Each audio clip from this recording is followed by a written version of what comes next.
ഈ കഴിഞ്ഞ പ്രാവശ്യം ഞാൻ ഈ മാഡത്തിനെ കാണാൻ വന്നപ്പോ മാഡത്തിന്റെ സംസാരിക്കുന്ന ഒരു തത്ത ഉണ്ടായിരുന്നില്ലേ? ആ തത്തയുടെ കാര്യം മാത്രം എന്നോട് ചോദിക്കരുത് കേട്ടോ. വൃത്തികെട്ട തത്ത. ഞാൻ പാലും പഴവും കൊടുത്ത് വളർത്തിയാന്നൊരു വിചാരം അതിന് വേണ്ടേ? എന്നെ മേക്കപ്പ് ഇട്ട് കാണുമ്പോ ആ തത്ത എന്നെ ആന്റിന്ന് വിളിക്കും. മേക്കപ്പ് ഇടാണ്ട് കാണുമ്പോ എന്റെ അമ്മൂമ്മയെന്ന് വിളിച്ചേക്കണ ആ തത്ത. കൊഴുത്ത് ഞെരിച്ച് കൊന്നു കളഞ്ഞു. നല്ല വിവരമുള്ളൊരു തത്തയായിരുന്നു, അതിനെ കൊന്നു കളഞ്ഞു. മറ്റേ കണക്കുകളും കാര്യങ്ങളൊക്കെ പ്രത്യേകം പറഞ്ഞു ഇന്ന് രാത്രി കണക്ക് ഏൽപ്പിക്കണമെന്ന്. സാറേ ഞാൻ പറഞ്ഞ കണക്ക് വളരെ കൃത്യമായിട്ട് സംഗീതം ചെയ്ത ആൾക്ക് 30,000 രൂപ കൊടുത്താ നമ്മള്. സംഗീതം ചെയ്യുന്ന ആൾക്ക് മ്യൂസിക് ഡയറക്ടറിന് 30,000 രൂപ കൂടെ കൊടുത്താ.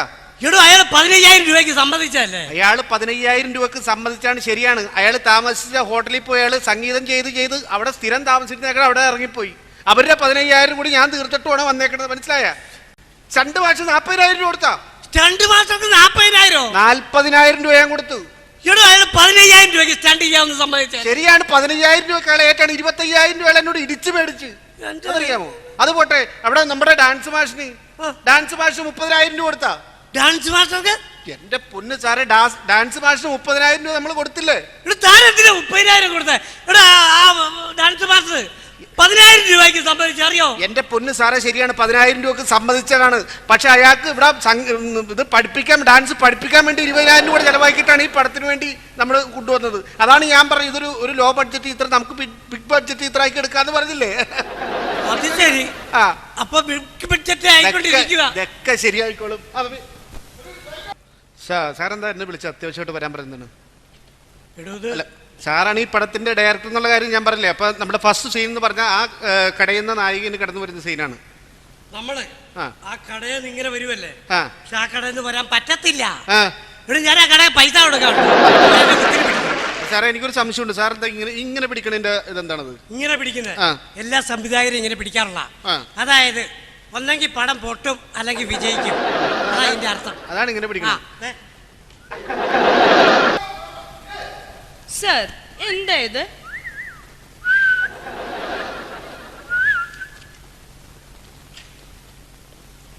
Good morning sir. Good morning. Good morning. ഞാനൊന്ന് ഇന്റർവ്യൂ ചെയ്യാൻ വേണ്ടി വന്നു. ചെയ്തോളൂ. ആരെ? എന്നെ. സാറിനെയല്ല ഉദ്ദേശിച്ചത്.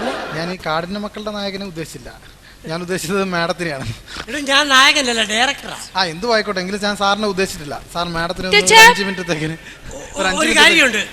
ഈ ഷൂട്ടിങ്ങിനിടയിൽ നമ്മൾ ഇന്റർവ്യൂവിന്റെ സമയം തരാറില്ല. എനിക്കൊരു 5 മിനിറ്റ് മതി സാർ. ഒരു പുതുമുഖമായതുകൊണ്ട് മാത്രമാണ് ഞാൻ സമയം. എനിക്ക് 5 മിനിറ്റ് മതി. വളരെയാണ്, വളരട്ടെ. കുഴപ്പമില്ല കുഴപ്പമില്ല, എനിക്ക് 5 മിനിറ്റ് മതി സാർ. പെട്ടെന്ന് മാറണം കേട്ടോ. Okay okay.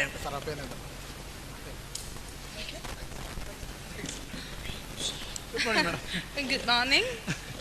അതെ, ഞാൻ ഈ ചന്ദ്ര ടിവിയുടെ സിനിമയ്ക്ക് സ്കോപ്പ് ഇല്ല എന്ന പ്രോഗ്രാമിൽ നിന്ന് വരികയാണ്. അപ്പൊ മാഡത്തിന് ഇപ്പോഴത്തെ ഈ സമയത്ത് മാഡം എത്ര ഹിറ്റായിട്ട് നിൽക്കുന്ന ഒരു ടൈമാണ്. അപ്പൊ മാഡത്തിന് കുറച്ച് ചോദ്യങ്ങൾ ചോദിക്കുകയും അത് പ്രേക്ഷക മുഖേന എത്തിക്കുക എന്നുള്ളതാണ് എന്റെ ഒരു ദൗത്യമായി മാറിയിരിക്കുന്നത്. അപ്പൊ ഞാൻ കുറച്ച് ചോദ്യങ്ങൾ ചോദിക്കാൻ. ഈ പ്രോഗ്രാമിന്റെ പേരെന്താണ്? സിനിമയ്ക്ക് സ്കോപ്പ് ഇല്ല എന്നുള്ള പേര്. ഞാൻ എപ്പോഴേക്കോ കണ്ടിട്ടുണ്ട് തോന്നുന്നു. ആണല്ലേ? ഇതുവരെ സംപ്രേഷണം ചെയ്ത് തുടങ്ങിയിട്ടില്ല. വേറെ പ്രോഗ്രാം ആയിരിക്കും. അപ്പൊ ഞാൻ കുറച്ച് ചോദ്യങ്ങൾ ചോദിക്കാം. ചോദിച്ചോളൂ. മാഡം, ഈ സിനിമയെ കുറിച്ച് എന്താണ് ധരിക്കുന്നത്? ഇപ്പോ എന്ത് ധരിച്ചാലും സിനിമയിലൊന്നും ധരിക്കുന്നത് എനിക്ക് പ്രത്യേകിച്ച് ഇഷ്ടമുള്ള കാര്യമാണ്. അത് പോട്ടെ. മാഡം ഈ ഭക്ഷണക്രമം എങ്ങനെയാണ്? അതായത് ഇപ്പൊ സിനിമ വരുന്നതിന് മുമ്പ് നമ്മൾ സിനിമയിൽ എത്തിക്കഴിയുമ്പോഴത്തേക്കിന് ഒരു അമിത വണ്ണം ഉണ്ടാകാനായിട്ട് നമ്മൾ ഡയറ്റ് ചെയ്യൂല.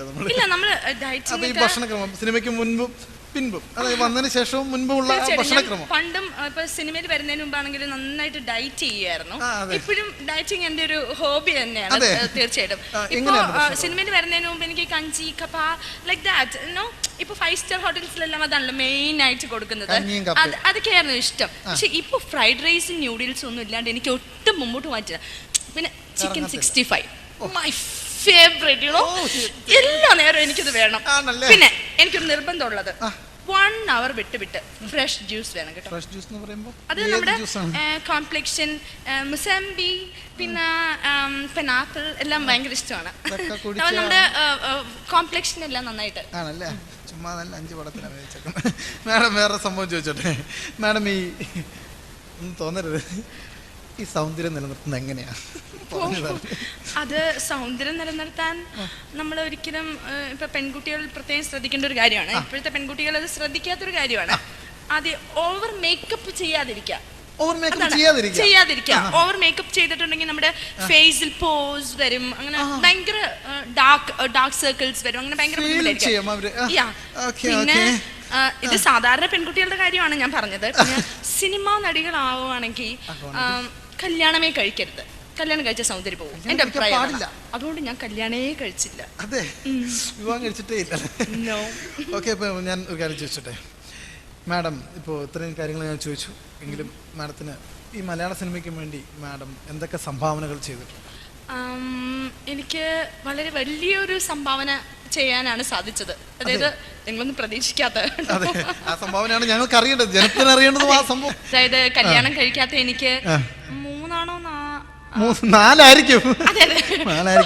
കൃത്യമായിട്ട് പറഞ്ഞല്ലോ, 4 ബാലതാരങ്ങളെ മലയാളം സിനിമയ്ക്ക് വേണ്ടി സംഭാവന ചെയ്യാൻ സാധിച്ചു. അതെ, ഒരു വലിയ കാര്യമായിട്ട് തന്നെ ഞാൻ കാണുന്നുണ്ട്.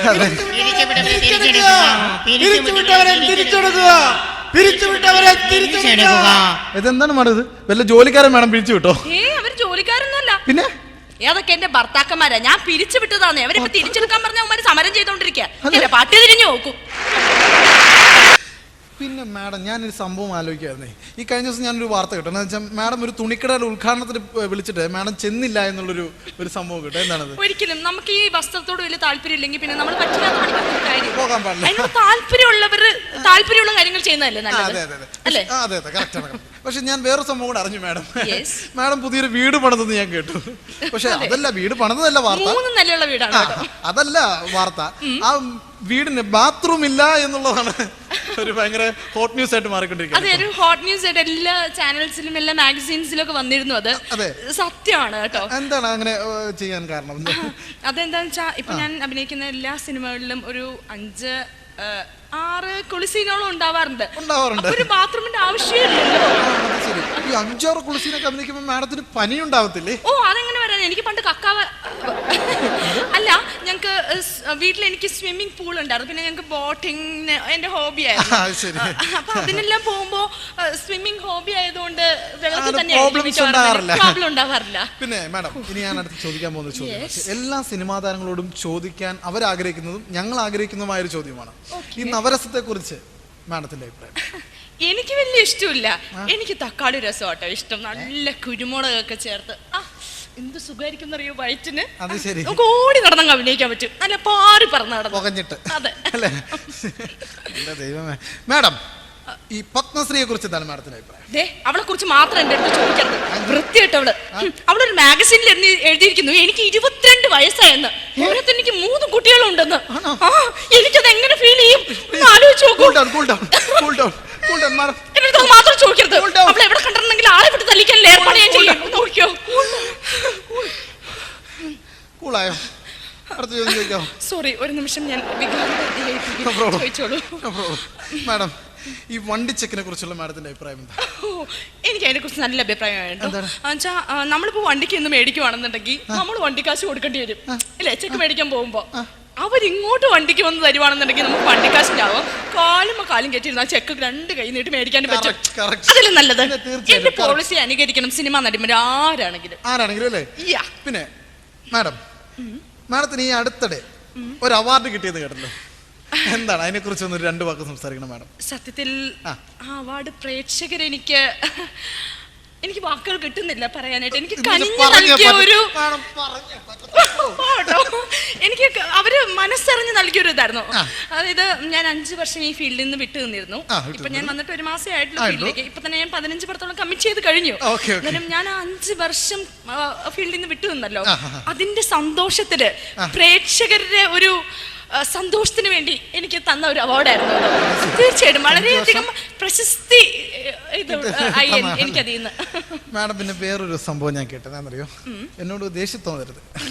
മാഡത്തിന് മാർക്കറ്റ് ഇല്ല എന്നൊരു സംഭവം ഗോസിപ്പ് ഞാനിങ്ങനെ കേട്ടത് സത്യമാണോ ഇല്ലെന്ന്? ഇത് പറയും, അതെനിക്കറിയാം. പത്മശ്രീ നേരത്തെ പറഞ്ഞവള് അവൾ ഉൾപ്പെടെ ഉള്ളവർ ഇത് പറയുന്ന അറിയാവുന്നതുകൊണ്ടാണ് കഴിഞ്ഞ പടം കമ്മിറ്റ് ചെയ്തപ്പോ ഒരു മീൻ മാർക്കറ്റ് ഒരു പച്ചക്കറി മാർക്കറ്റ് ഞാൻ പറഞ്ഞ വില കൊടുത്തല്ലേ അങ്ങ് മേടിച്ചത്. എനിക്കറിയാം ഇത് അവളുമാരത് പറയൂന്നുള്ളത്. അല്ലെങ്കിൽ എന്നോട് അസൂയുള്ളവരാണല്ലോ ഈ ഫീൽഡിലുള്ളവരെല്ലാം. തീർച്ചയായിട്ടും അസൂയപ്പെട്ടാ പറ്റത്തുള്ളൂ. അതെ തീർച്ചയായിട്ടും. സൗന്ദര്യം, എന്തൊരു ബുദ്ധി.